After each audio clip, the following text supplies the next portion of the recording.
আসসালামু আলাইকুম। বাসা থেকে আমারে ২০ টাকা দিছিল গতকালকে। যে মানে এক পোয়া আরকি ২৫০ গ্রাম এই ডালগুলা নিতে। এগুলো হচ্ছে যে এই মোটা ডাল আরকি, বুটের ডাল।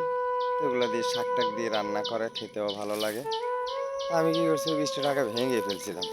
ভেঙে লাইছি, টাকাটা খরচ হয়ে গেছে। এখন বাসায় আসছি, ডাল নিয়ে আসিনি। তো ডাল না নিয়ে আসাতে আমার জিজ্ঞেস করলো যে, "আপনি তো টাকা দিছি, ডাল কই?" আমি বয়স ছোট বলছি যে, "ডাল তো বাজারে রাইখে আসছি ভুলে, আনতে মনে ছিল না।" তো সকাল থেকে আমার আমার ফাঁসে জ্ঞান জ্ঞান জ্ঞান জ্ঞান করা শুরু করেছে যে ডাল আইনে দিচ্ছি না কেন, রান্না করতে পারতেছে না। তো এখন প্রায় ৯টা বাজে, কী করবো? মানে সকালবেলা তো দোকানদার বাকিও দিচ্ছে না।